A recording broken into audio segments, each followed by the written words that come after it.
Okay. So we've got our test next Friday. We're making headway towards that, and got the homework due on Friday, which will be, I believe, the last homework sets before that next test. And so I put lots of topics up there, and I'd love to start to see if there are any questions about homework. If you've got some homework questions, we can definitely start with that. Are there any homework questions? Oops, I lost the chat here. Let me get the chat out. There it is. Okay.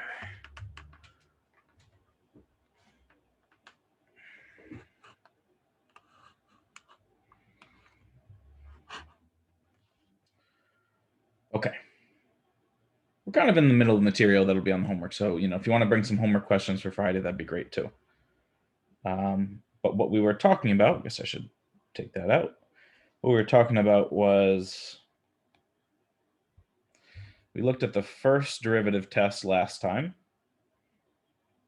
Actually, just realized if we touch the screen, that goes away. I wish I realized that earlier. The first derivative test lets us, well, let me start over a little bit earlier. Critical points are either where the derivative is 0 or where the function or the derivative don't exist, right? So we're looking for flat points or locations where there's a discontinuity. And then the idea is once we find those flat points, we need to figure out what kind of flat point are they. Are they a max? Are they a min? Are they a point of inflection?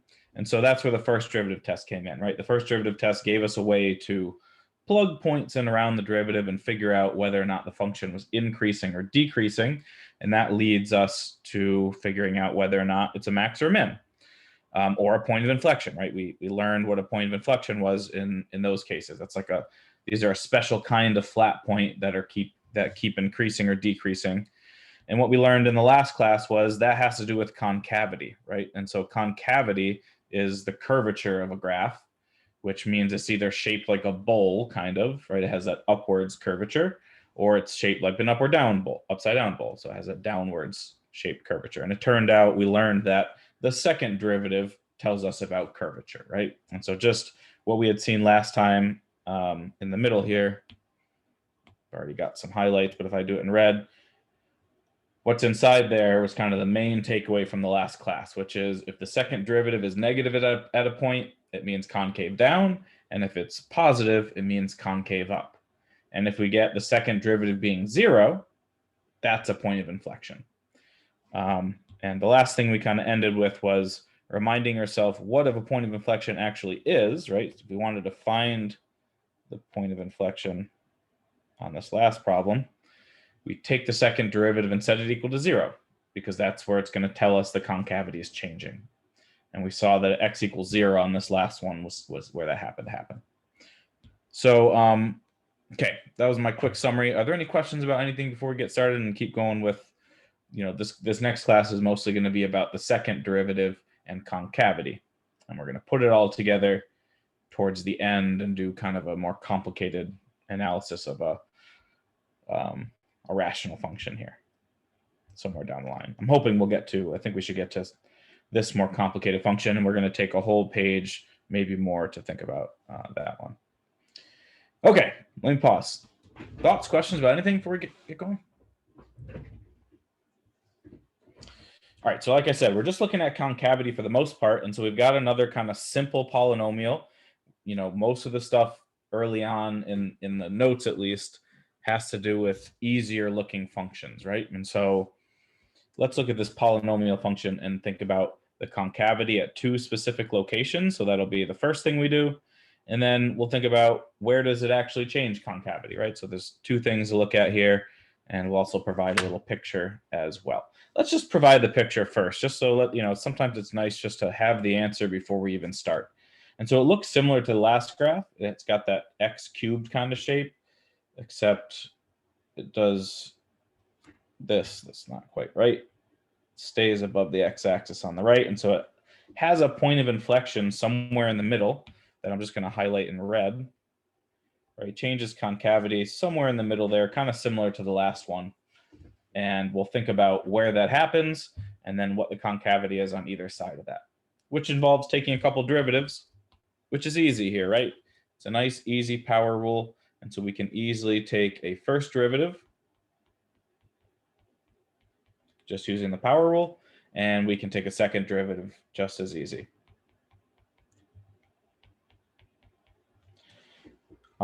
And I'm hoping by this point, I can kind of take a couple power rules without it being too confusing. But by all means, let me know if there are questions about that, right? Just bring down the power, multiply the power, subtract 1 off the power. And as we've learned, the first derivative tells us increasing, decreasing. And now what we're exploring here now is the second derivative will tell us something about concavity. And so we're specifically asked about the concavity at 3, -3, and 0. And so all we got to do is just plug those numbers into the second derivative, and we've got it. All right, so I'm going to take the second derivative that we just calculated, plug in -3, and we'll also plug in 0. Just right into that function right above there. When you plug in a -3, we'll get -18 plus 2, which is -16. And then 0 plus 2, which is 2. Right, so we get a positive number and a negative number. And that tells us the concavity there, right? Positive means concave up, negative means concave down. And so that's sort of the final takeaway is, okay, well, 16 is a negative number. That means concave down. And 2 is a positive number. That means concave up. And we can just look at that right at the graph, right? If we kind of note where these points are on the graph, -16 is going to be somewhere over on the left-hand side where it's concave down. And 0 is just past the inflection point, right? 0 is kind of right at the origin, and it just starts being concave up kind of right before that. Okay, thoughts about that? That's sort of the general idea. Tells us about concavity. So we've answered the first question there. What's the concavity at those two locations? Just take a second derivative and plug the point in. Positive means up, negative means down. Very similar to the first derivative. Instead of talking about increasing, decreasing, we're talking about concavity here. Is that okay?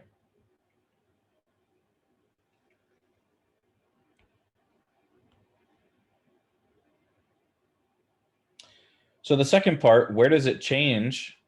Right there, that's a question that can be phrased a couple different ways, and I want to make it clear what that what else that's asking. So that's asking, where is the inflection point? If you want to take a look at what inflection point is, we define it, I think, right on the previous page. I don't want to slide up, but you can slide up.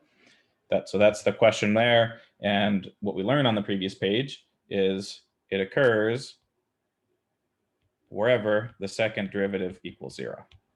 Right. So this is really just saying, hey, where's the second derivative 0? That's going to tell us where this red dot is right here. Right? It changes somewhere right around 0, but a little bit on the negative side. And so just take the second derivative and set it equal to 0. And when it's a polynomial, especially one like this, that's just a linear function, it's not too bad. But we'll see second derivatives can be complicated, especially maybe it's a trig function. It could potentially be an exponential. That's where we need to rely on some of the stuff. Hopefully we've retained some from some past classes. But anyway, let's do that one right here. So let's take the second derivative down here, which was 6x plus 2. Just set it equal to 0 and solve for x, and we get the answer there, right? X ends up being -2/6, which is -1/3. And again, you can kind of see that over on the picture there that we sketched. I'm going to label that. Hopefully you can see that I have labeled this right here. And we can just see that at -1/3, I should throw the minus sign on there though, -1/3, the inflection point occurs, right? And so this is the point of inflection. And just to be very clear, i.e. the concavity changes. That's what that means. In this case, change from down to up. And we know what changed from down to up because we plugged some points in and saw that in the first part. Thoughts about that, or any of the work there, the second derivative, what I'm trying to say about the second derivative and what it tells us?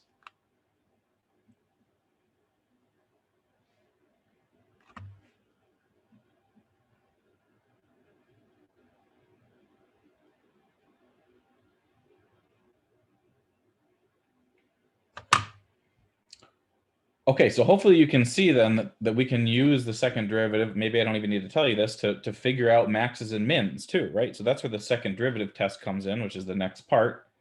And like it says in this part right here that I'm kind of scribbling on, you know, it talks about when we find these critical points, that just tells us a flat spot, but we don't know whether it's a max or a min or a critical point.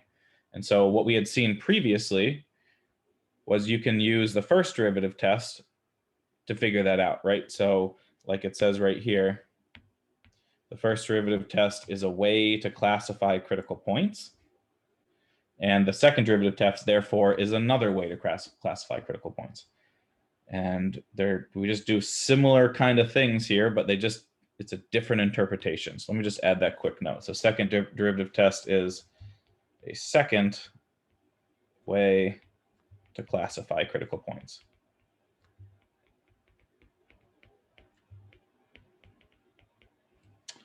And I would just say compare it to the first derivative test.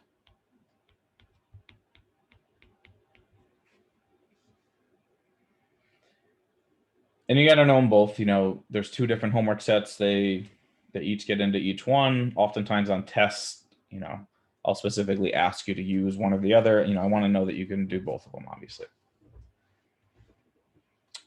And so it's pretty straightforward. So let's dig into what it says inside the box right here. So it says, suppose the first derivative is 0, i.e. it's a flat spot. That's what that means. The first derivative at a point is 0. So we're at a specific point here, right? X equals C. So at C, we've got a flat spot. And then the following three conditions is how we classify it.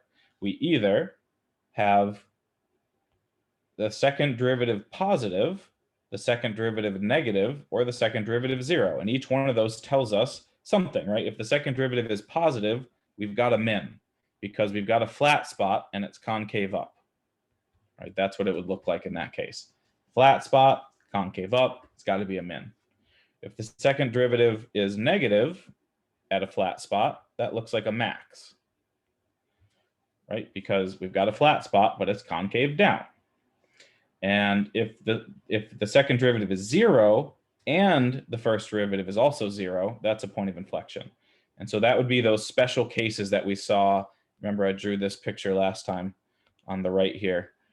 That was that special case on the left, right? Where you have the first derivative 0 and the second derivative 0. That's these special kind of inflection points that look like this. They end up being either this, right? That would be the C location, or like this, right? Again, flat spot and concave down, or sorry, no concavity. So one of those two things. So it's just a second way to classify these things. It involves taking a second derivative, which can sometimes be complicated, but instead of making a table, you know, testing points on either side, you just test one point. You just test the critical point itself. And so that's kind of nice in that you don't have to plug many things in. So there's a trade-off there. Okay, any thoughts about what I'm trying to say there? We will look at a couple. I'm going to ask you to try one. And then I think we'll have time to look at a complicated one. Maybe we'll save that for Friday, that one. We'll see how it goes. Questions? Seems okay? Okay. So we're going to look at this first example, classify the critical points using the second derivative test instead of the first. Is this the same one we looked at last time? Let me just double check this one. Minus t plus 1.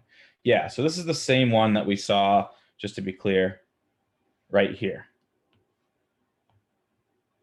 It's the same function. And so the reason I'm pointing this out is because I'm not going to go through the critical point part again. We did the critical points and we found them right here. Okay, and so if you want to double check the critical points, go back up here and see that part. So I'll make that note, but just know that's why I'm going to skip this. So from last time, what page was that? Page 34. So on page 34, you can double check this work. But what we found last time was the first derivative was this. And we set it equal to 0, and we found the critical points. They were 1/3 and -1. Okay, so I'm just going to skip that part because we saw that last time. And if you want to see what they were, you can look up at the page 34, but we found 1/3 was a min and -1 was a max. And so let's just sort of verify that, classify them using the second derivative test. And so if that's the first derivative that we just wrote down, let's use the second derivative test here. So let's take another derivative. It's an easy chain rule again, no problem. And then instead of making a table, we just plug the critical points themselves in, and it's super easy, right? So the second derivative with 1/3 plugged in. All right, if I can work on my writing today. And we'll do the second derivative with -1 plugged in. And similar to the first derivative, we don't really care what the value is, right? The value will tell us something about how concave it is, but all we really care about is whether it's positive or negative, because that'll tell us whether it's facing upwards or downwards, right? So when we plug 1/3 in, we end up with 2 + 2, which is 4, which is a positive number. And when we plug in -1, we'll get -6 + 2, which is -4, of course, which is a negative number. And so we're verifying these two things that we already found last time, which is this positive number means we have concave up at 1/3, and that implies we've got a min.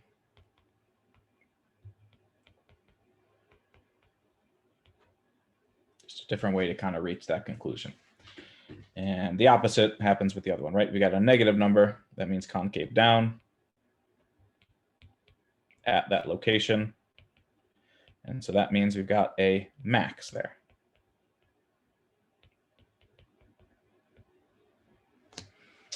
And remember what we saw last time. If you want the actual maximum or minimum value, you have to plug that back into the original. And so I'll make that note in 1 second, but let me just sort of pause, let folks catch up and see if there's a question about any of that work. And when you start, again, these are all polynomials, so they're kind of easy in some respects. Just the power rule, setting them equal to 0 and solving is easy as they get, at least. When you start having the other ones is maybe where it gets a little more complicated. And so that's where I'm hoping some folks will start looking at the homework, and we can look at some of those in class. Looks like, well, let me let you catch up and see if there's a question. I'm just going to double check the homework and see how people are doing on that. My guess is most folks haven't really started it, which is fine. Questions? You said the homework is due Friday, Professor? It is due Friday, yep. Thank you.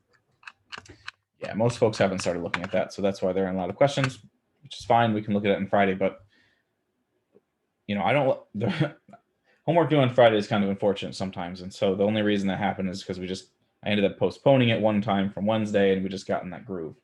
So I was hoping we could do it a little sooner and talk about it today, but it's okay if you want to talk about it Friday. All I'm trying to say is maybe just look at it before Friday so you can see if there are confusing ones so we can go over them. That's all.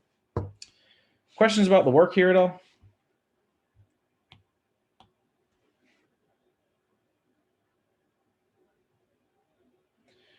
Okay, the last thing I'll just remind you of, we haven't found the max or the min, and I'm not going to find it, but I just want to clarify. Sometimes questions ask that. And that's really what matters, right? If this is a problem we cared about, this function, this t³ function was some function we cared about, like the population of an animal or something. And we wanted to know what's the biggest it's ever going to get? What's the smallest it's ever going to get? We found out where those happen. But if we want to know the actual values, we need to plug them into the original. And so I just wanted, it's important to write down, because you'll see this in the homework, the min value occurs at plugging in the min into the original, right? So you would plug 1/3 into the original function h of t. And the max would be at whatever the value is at -1. Just want to make that clear, just so it's all clear what we're doing here. We're finding the max and the min where they are. If we actually want them, we got to plug them in. Okay. I'm going to do this next one because it's a little bit trickier. It's no longer a polynomial. And so this will be our first sort of exploration into one that's not super, super easy. We're going to have to rely on some past algebra. And so it's okay to ask questions about that, but just know that digging into some, past solving equations is going to be important. All right, nothing to clarify right now. Okay, so let's do this one. Same kind of idea, except now it's not a polynomial. And so the way we think about this one is being the second term there is really 9x to the minus 1. And we want to do that because when we take derivatives, it just becomes a power rule if we do that, right? If you wanted to leave it the way it was, you could leave it the way it was and then do a quotient rule on this one. But that's just going to be nasty. And the 9 is a constant, so it ends up going away anyway. And so it's just more work to do a quotient rule. I think it's if we just kind of think about it as a power rule, simplify things a little bit. So let's take some derivatives. So we're going to find the critical points, right? Critical points happen where the first derivative is 0. So we take the first derivative and it becomes 1 minus 9x to the minus 2. See if that makes okay, right? X becomes 1, bring down the power, subtract 1 off the power. And we want that to be 0. We're trying to find the critical points. And so let's solve that equation. What we want to solve is this equation, right? Just pause there and see if that looks okay. I want to take this slow enough for people who are following along with the exponents and everything. It's all right. How did you get the -2? So I just did the power rule on this term. Oh, okay. I got it. All right. And so when you subtract 1 off of -1, it becomes -2. Yeah. Okay, thanks. Yeah, those negative exponents, be careful with them, right? If you had something like 1 over x cubed, which is x to the minus 3, if you differentiated that, bring down the power, but then when you subtract 1 off, we're used to like, oh, the 3 becomes a 2, but no, -3 minus 1 would be -4, for example. So being careful with those negative ones. Other thoughts or questions? Seems okay. So we add the negative term to the other side and we get that. And there's a couple ways we can solve that. It's a nice easy one. And so we could cross multiply, right? This is like a 1 over 1. That's sort of the thing that I feel like people usually go to.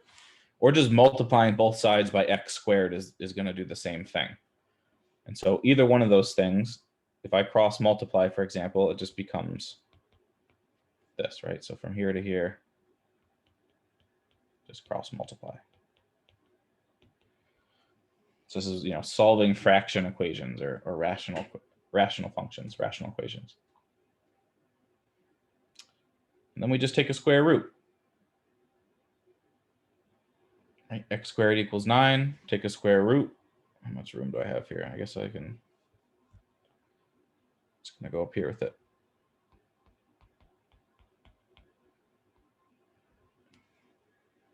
Right, when we take a square root, we get plus or minus. Remember that. So that's two things. And I'm sort of, we're not going to go over all this algebra stuff, but solving a rational function, you multiply by denominators to get rid of them. And then if you take a square root, you get plus or minus.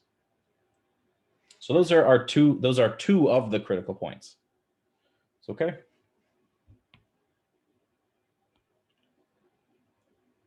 Since this is also the first non-polynomial, it's also the first one that has discontinuities, right? Every single previous time when we did critical points, I always wrote down things that were like, oh, we don't have to think about, right? They're polynomials, so there's no discontinuities, polynomials, no discontinuities. And I was harping on that for a reason, because now we have some. And so let's just think about that real quick.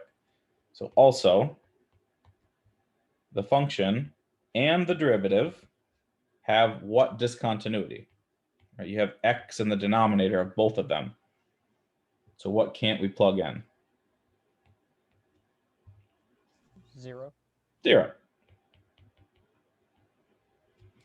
So that becomes one of the critical points. And so both the things I have boxed in right now are critical points, or all three of them, I should say. So to kind of take the final critical points. The critical points are at 0, which is a discontinuity, -3, and 3, which are probably maxes or mins, or maybe points of inflection.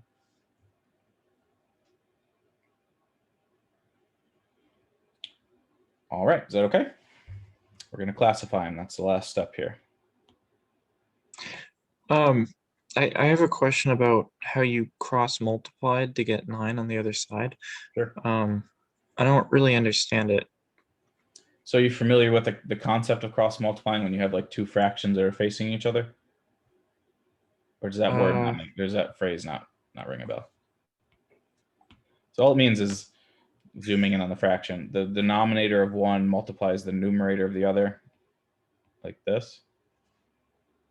And that, so 9 times 1 is 9, x squared times 1 is x squared. Okay. Does that Thank ring you. a bell a little bit?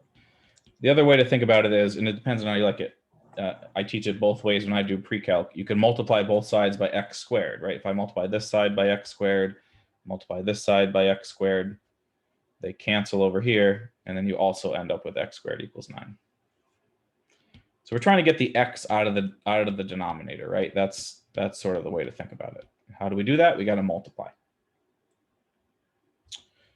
Yeah, other thoughts, other questions, clarificational things like that?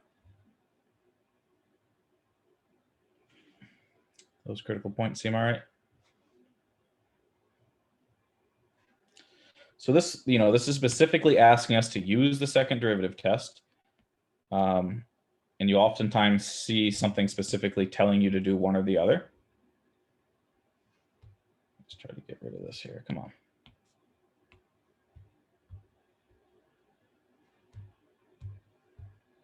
Now the thing's back on the top and it won't go away. It's amazing.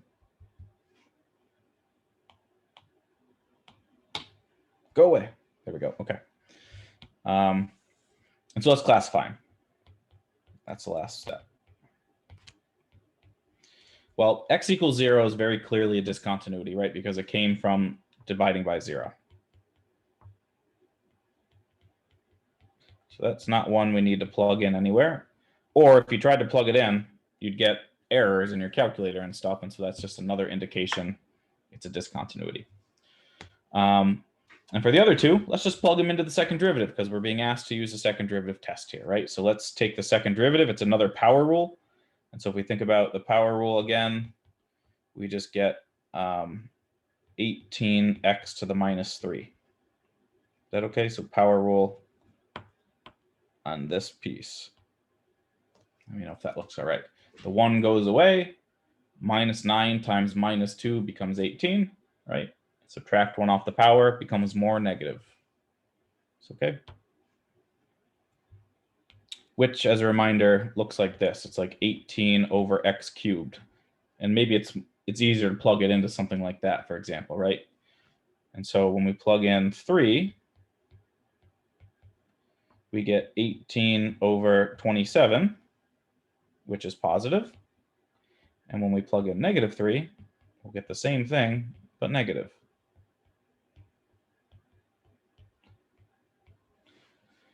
And so one's going to be a max, the other one's going to be a min. And let's sort of take that away. And we'll draw a graph right here. So leave a little bit of room, maybe. We'll draw the picture right here. So let's just kind of finish this off. So positive second derivative means concave up. And so that means it's a min. And then concave down means max.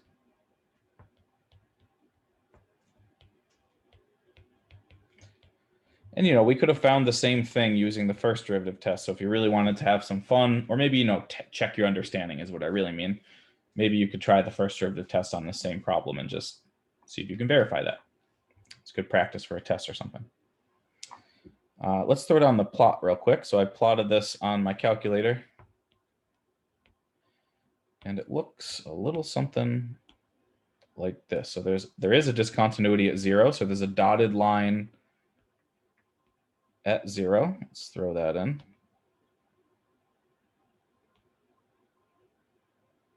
Oops, I just wanted that to be a line, but that looks like a line enough.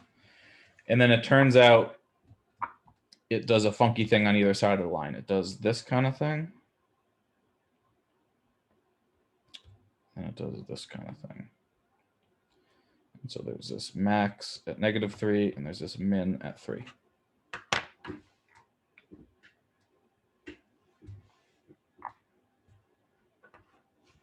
That's g of x. And, you know, graphing, I always try to draw a picture, assuming I've got room. Graphing these things is a good thing to do. Busting out a calculator or going to some website like wolframalpha.com while you're doing these homework assignments. That's what I would do, right? You can just look at the picture and see the answer, and then use math to kind of verify that answer. Or if you like mess something up, you're not getting a web work question right, graphing it is a great way to see whether you have the right answer and you're just not entering it right. Excuse me, or there's something wrong with the math, right?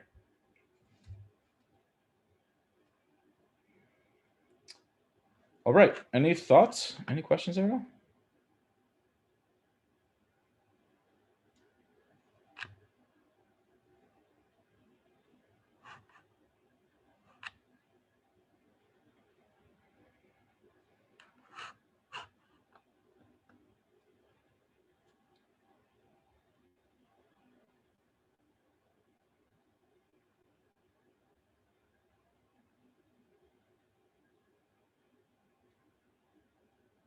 Okay.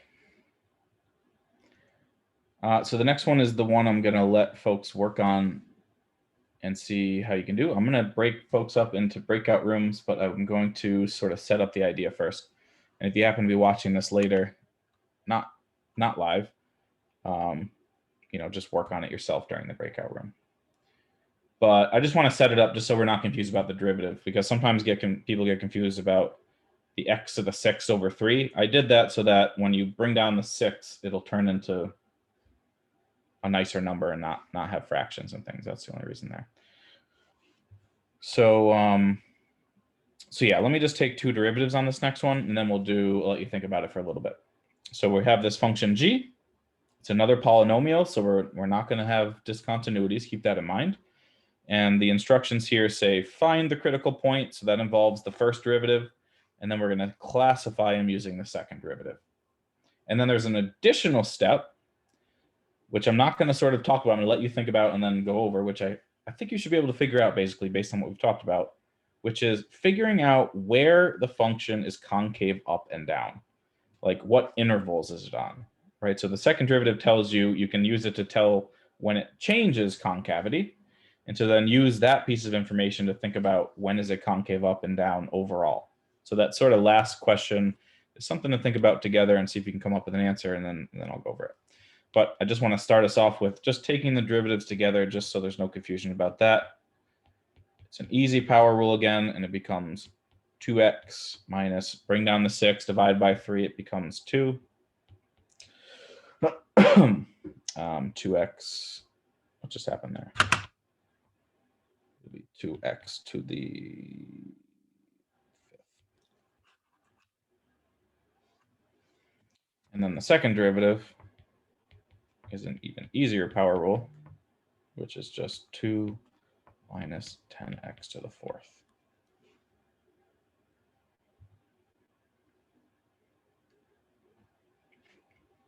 Professor, how did you get to minus 2x to the 5th again? So when you bring down the power on that one, actually, let me look at this one. It'll be minus. You can put 1/3.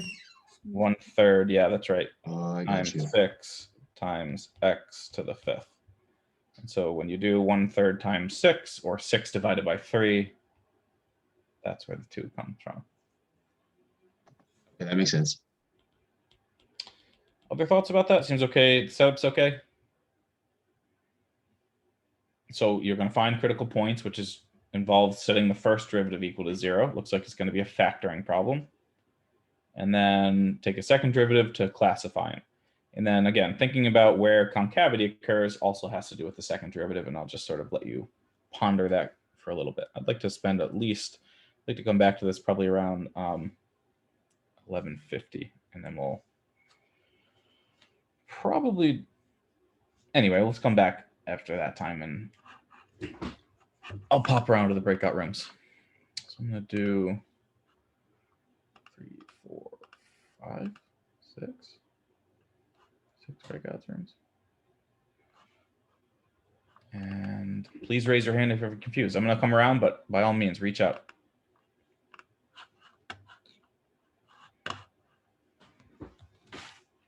Where's my iPad? Okay.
All right, so we're back.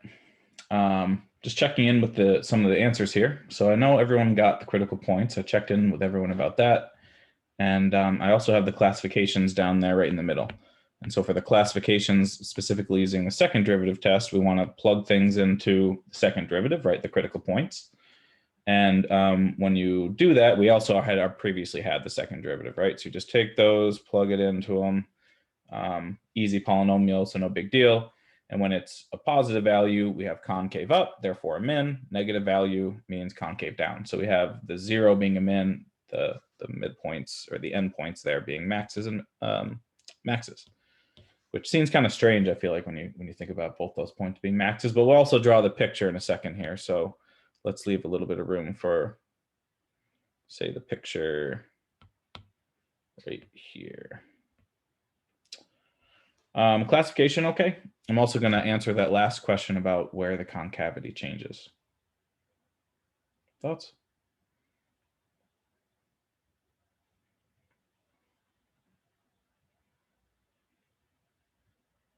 Love the cat, Mariana. Love it. Okay, so if we want to know, the last question, where is it concave up and down? The question is, where does it switch, really? Right, so let's take the second derivative and find the inflection point. And so it's 2 minus 10x to the fourth. Just set it equal to 0 and find the inflection point. And so it involves like adding the 10x to the fourth to the other side, dividing by 10, taking the fourth root, right? So I guess I'll do the intermediate step. It ends up being like x to the fourth equals 1/5. When we take a fourth root, we get plus or minus fourth root of 1/5, right? And so these are the inflection points. So to find the inflection point, you you take the derivative of the, you make the derivative of the derivative equal to 0. Yep, that's right, the second derivative. And so just to kind of, I tried to flesh that out here, for example, right? Just so you can highlight where it says that when the second derivative is 0, we've got an inflection point. And it also kind of fleshed it out a little bit right here when we, if it's 0, it's either concave up or down, which usually means that's an inflection point. So just kind of looking back, the last from about page 35 where it starts saying concavity through this page is really where we're thinking about all this stuff, this material being. Yep, other questions? Thank you for that question.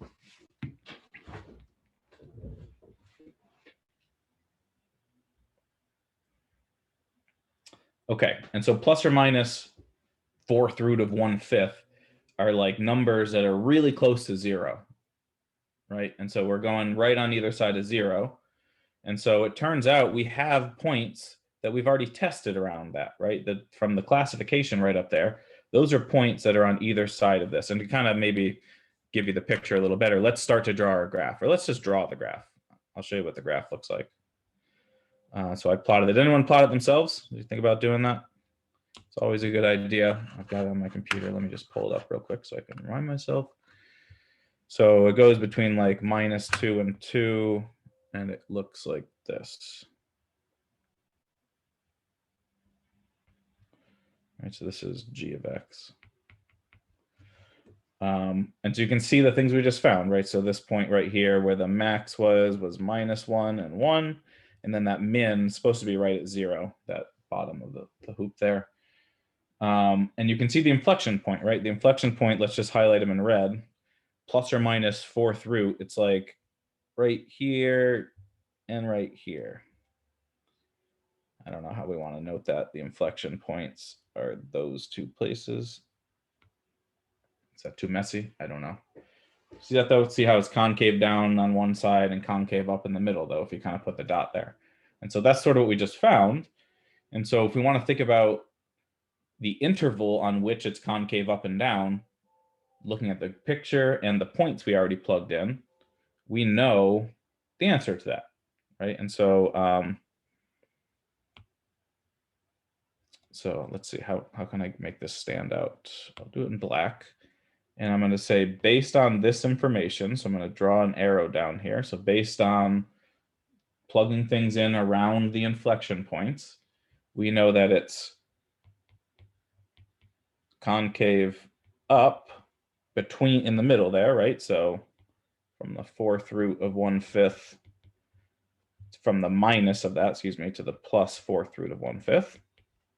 I know those are weird points, but that's that middle part. And then it's concave down in the other parts. So it would be minus infinity to the first one, union, and then past the first one, right? So 4th root of 1/5 on.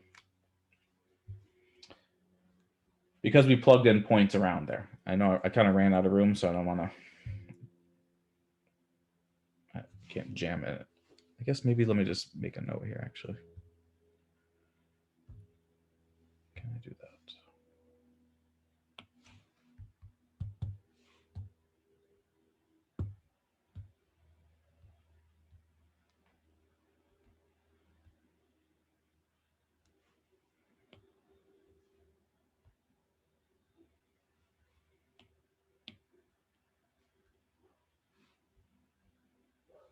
Okay, that's what I was gonna do.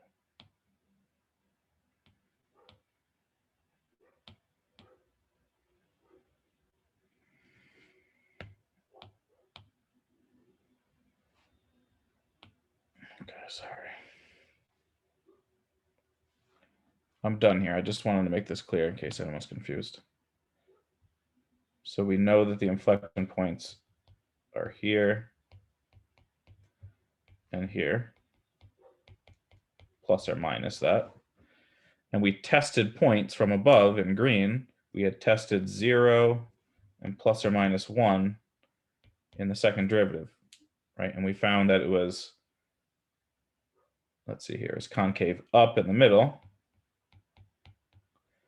And then it was concave down on the outsides. And I will erase this in 1 second, but I'm referring to this work right here when I'm talking about this. Right, we had tested points around those critical points, and we knew the inflection points were at the middle. I guess maybe that's the thing that's maybe I want to be clear about.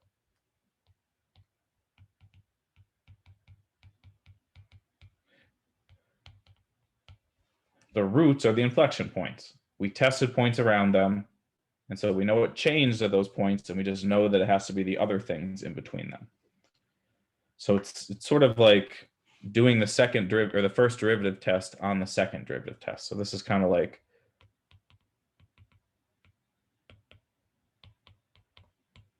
this is similar to the first derivative test, but with the second derivative.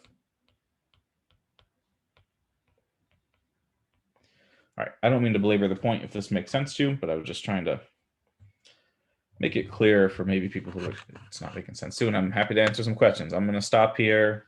You know, it's only 12:04.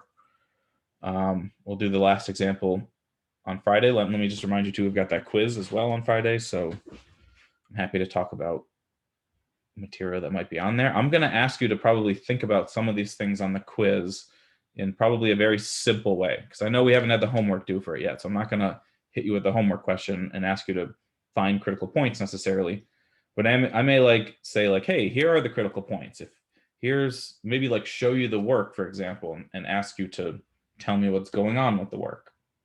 So I'm going to ask you to think about some of these ideas on the quiz is what I'm saying, in a basic kind of way. That's my goal. Anyway, questions before we keep going or move on? And I'm happy to look at homework questions too. I'm done basically, so you're welcome to go. If there are questions, I'll field them. It's up to you. I have a question for the test that we have next week. Sure. Do we have to remember all the rules that we have, all the derivative rules? Let me remind myself what I did last time.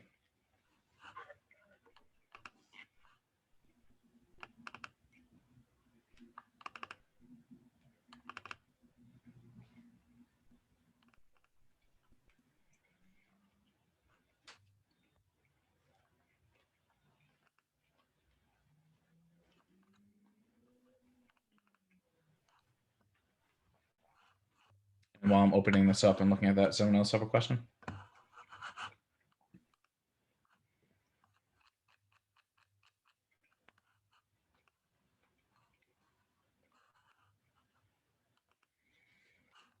So I didn't provide anything last time. That was my recollection. But I mean, I'll probably let you at least use. I think you gave us a sheet. I think I have it right here, actually. Oh, I mean, on the first test, I gave you a lot of stuff. I'm just talking about the last time I taught the class, Oh, okay. Sorry. what I had given folks. I will probably give you possibly at least the derivative rules. So those, my screen still being shared. Yeah. So these things.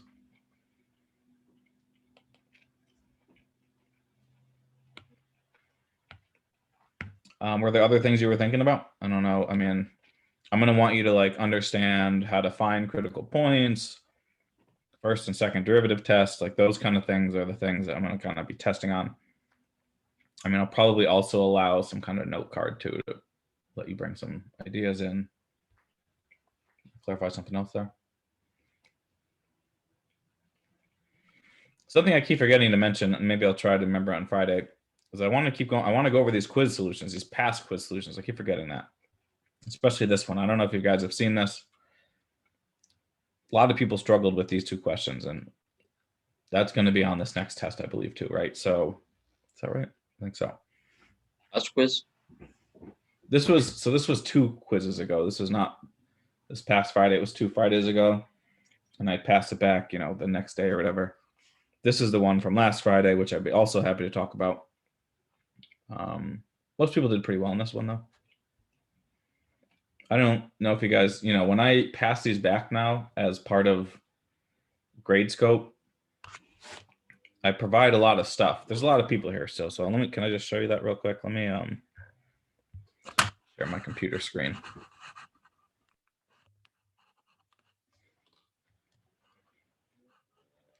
You guys aren't familiar with, I try to be somewhat detailed. There we go.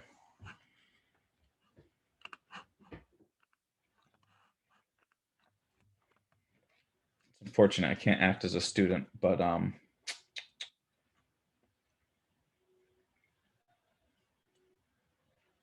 can't do this because I'll have to look at 1-year quizzes, and I don't want to do that on here. So, I guess can I Look at mine if you want. I don't mind.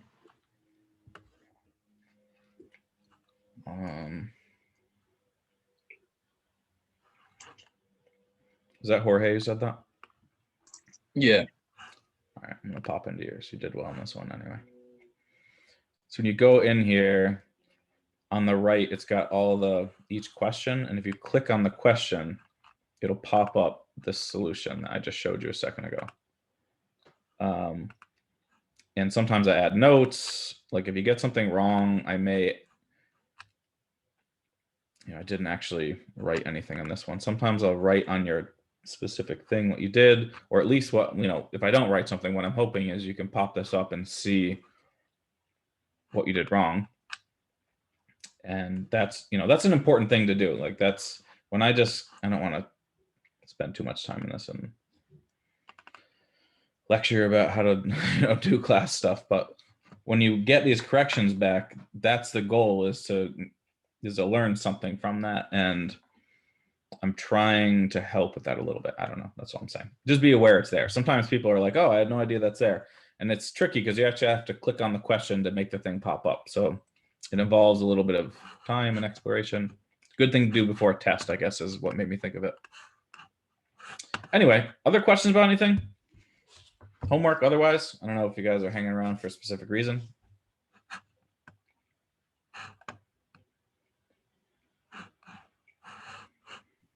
What's it called? Can we go back to the last problem that we were doing? Like the one before class ended? Yes. Let me open that back up.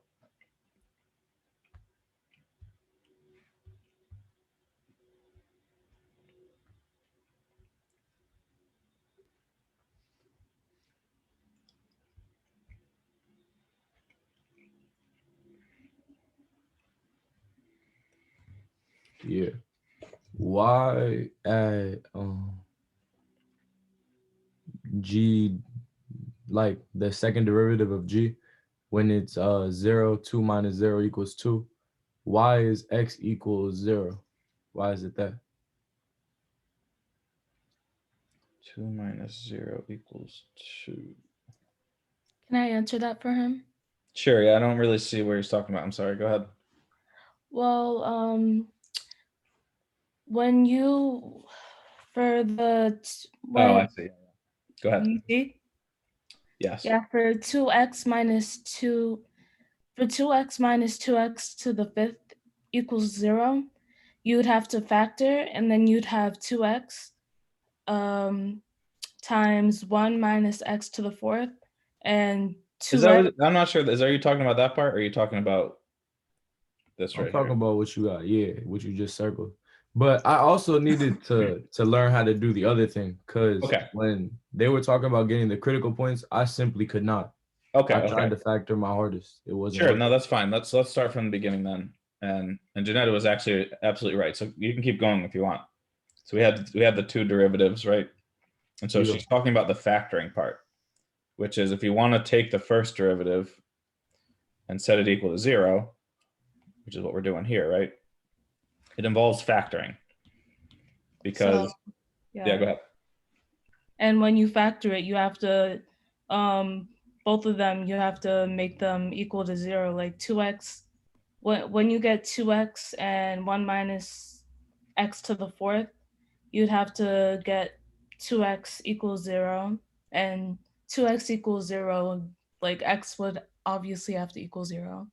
And 1 minus x to the fourth equals 0 would equal -1 or 1. What do you Okay, think? I got the second part because that makes sense. Okay, it's 'Cause the just factoring like, part. okay, whatever you got to square root 1, it's not going to square root to anything other than positive or -1.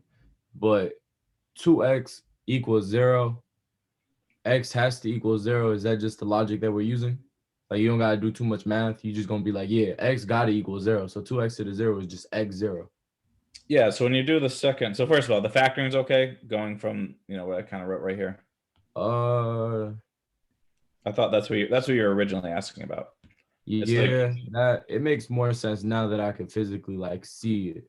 A person in my group, he got it. I just didn't understand what he was saying when he was trying to explain it to me. But Yeah, if you haven't seen, it's a common factor thing, right? So they both have a 2, for example, right? So you can pull the 2 out. And then they both have an x, so then you also pull the x out. And so then what are you left with? Well, you pull the entire 2x out, so that turned into the 1. And then when you pull a 2x out of 2x to the fifth, the power goes down and the 2 went away. So that's where the x to the fourth came from. I think here. But back to the, yeah, and then the second thing you're asking about was this. We're trying to multiply 2 times something and get 0. And the only time you can multiply and get 0 is when one of those things is 0. So that's one way to think about it. The other way to think about it is if you just wanted to solve that equation, right? So 2x equals 0. You divide by 2. Divide both sides by 2 to cancel the 2 out.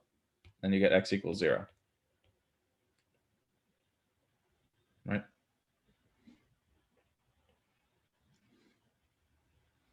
all right, that makes sense now. Calm. But the part underneath that for G double prime. Okay, now, so we're good with the critical points. So we get those 3 critical points. And this specific question is saying, use the second derivative test to do it. And so we're messing around with the second derivative, and we're plugging numbers into the second derivative. That's what this is saying right here. This is saying plug in 0, 1, and -1 into 2 minus 10x to the fourth. And so that's where the second part comes from. That's what you were originally asking about, was the 2 minus 0. So 2 minus 0 is plugging a 0 into this. Yeah, I get that. I get it. I get how you got all that. I'm Okay. just saying, like, it equals 0, and then you put like the little like the arrow and all that, and then it says x equals 0 is a min. Okay. But if it's 2, why is the x? Never mind. So so they're flat points. We know they're flat points from the first part. And then the second part, this plugging it in to the second derivative, is trying to determine what kind of flat point are they, right? Because what we had said way back up here, there are three kinds of flat points. There's the top of a peak, the bottom of a trough, or these weird kind of intermediate flat points. So we're trying to figure out which one of those three things or four things are they. And so the second derivative test just says, if we plug into the second derivative and we get a positive number, that means it's concave up. And so if it's flat and concave up, it's got to be a min. Does that statement make sense? Do those words make sense, flat and concave up? Sometimes people say later, like much later, like, I don't really know what you meant by flat. I just mean flat, like if we zoomed way in on that point right there, it's pretty flat, like right at the bottom, right? Yeah. And so, and concave up, because second derivative tells us concavity. So if it's a flat point, but also concave up, it's got to be a min. And the opposite's true with the max, right? If it's flat and concave down, it's got to look like that. If it's flat, yeah, go ahead. No, keep going. If the second derivative is 0, that's the only other option, which is the last line. That's what we're calling a point of inflection. So that's where it changes concavity. That means it's not concave up or down. It's right in between. So like this point right here, we saw a couple of them today. Where's the graph? All right, so those 2 points right there, the dots, the highlight dots, are inflection points because it's not concave up or down there. It's switching. It's concave down right before it and concave up right after it. It's just switching right at that spot. So those are points of inflection.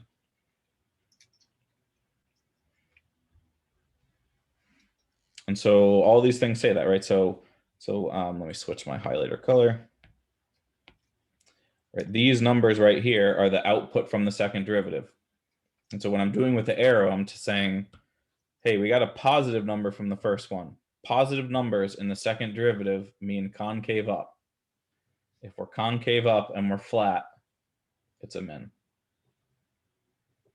And the other two were negative, right? We got -8 for both the other two. So if it's negative, it's concave down. My goodness, let's go.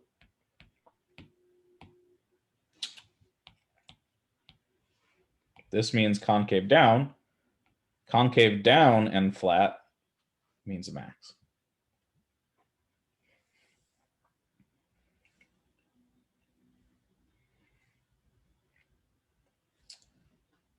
What do you think? Nah, I finally got it when I just really seen that it said x equals 0 is a min. You were just looking at the critical points and you were saying that it was a min or a max. I didn't make that connection. I thought that you were saying that 2 became a 0. I was like, that makes no sense to me. Okay. Yeah. So, but nah, that makes sense. I did the same thing with my numbers, even though they weren't the right numbers. But when I did it, I did the exact same thing. I said, okay, this is greater than 0 or this is less than 0. This has to be a min. This has to be a max. It's concave up. It's concave down. good. And then for the inflection point, we're just. Yeah, hold on. So for the second, hold on. Yo, shut up. Making mad noise. Pissing me off. All right, for the second point, we're just turning the second derivative of g to 0, right? And that's how we get our inflection point? Right. Okay. Because if the second derivative tells us concavity, if there's 0 concavity, that means it's got to be in between. It's one of those in-between points, which is an inflection point. What happened with the 2 in that? Because it just goes from 2 minus 10x to the 4th to x to the 4th. So when you take, how do we take the derivative of that? It's a power rule. But what do you do with this piece? That's the question. It's the constant rule. But I thought that we had already gotten the derivative. I thought that was the derivative after we took it from the first one. We have to take the derivative again. Yeah, you set the second derivative, which is what you just said, right? We set the I'm second talking about- derivative yeah, equal yeah, to we're 0. looking at the same thing. Like right here, it go from to that's the second G prime, right? We already took the derivative. Oh, I from see the what you're first- saying. I see. Yeah, and I got confused. So we're We trying have to to solve take that the equation. derivative of Yeah, that you were again? sorry. No. I got confused. You're right. We're solving the equation. This equation equals 0. Hmm. Right. So what I did, and I kind of skipped a step there, I added the 10 to both sides. And so it became this. And then I divided by 10 and got 1/5 on the left and x to the 4th on the right. That's what happened there. Okay. Sorry, I was just kind of skipping around. I went from I think I went from here to here. Yeah. Okay. That makes more sense because I was just like, what happened to the 2? But nah, that makes sense. I want to write that down. Hold on. Trying to fill in those gaps. I mean, this is great talking about it, but if you run into those things later when you don't realize it or whatever, trying to fill in these intermediate steps, these things here can be really, really helpful just for you personally, just to see it. If you figure out how that works, like you'll never have that question again, kind of thing. You know what I mean? And it's not the kind of thing that I could ever do for you. It's the kind of thing that just requires like when I was in grad school, all my textbooks, they would jump steps all the time, right? They're not writing these intermediate steps out. And I would always try to write out intermediate steps, and it just made me understand it more. Anyway, just trying to encourage that. Happy to talk about them now. I do have a meeting in a few minutes here, though. Nah, I think that clears up all my questions. I don't know if I'm the last one in here though. So Janetta, Tayshawn, other things on your mind? One more question. Yeah. If you just have one critical point, Mhm. do you have to look for inflection points? Let's see. It depends on the question, right? There's like a million different questions that can be asked in these things. Sometimes it's just, what are the critical points? Sometimes it's, what's the max and the min, which means find the critical points and then classify them. Sometimes it specifically says, find critical points and like use the second derivative test, like this last question, for example. So, your question depends, I guess, right? Depends on what the question is. Are you looking at a specific question or something, or thinking about one of these examples and just wondering like which one only had one critical point? Well, just wondering if I have to look for the inflection point for like all questions or something. It just depends on what the question is. Right. Okay. So in the first homework assignment, for example, I think it's called maxes and mins. Probably not going to be a lot of inflection talk in there. The second homework set is called concavity. It's going to probably talk a lot about inflection points because it has to do with second derivative. Okay. Well, thank you. Sure. Tayshawn?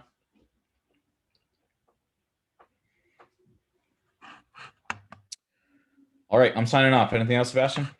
nah, I'm straight. I just wanted to stick around, see if there was any other like question to gain more knowledge from. But nah, I'm straight. Thank you, man. Appreciate it. Sure. Talk to you guys later. Bye.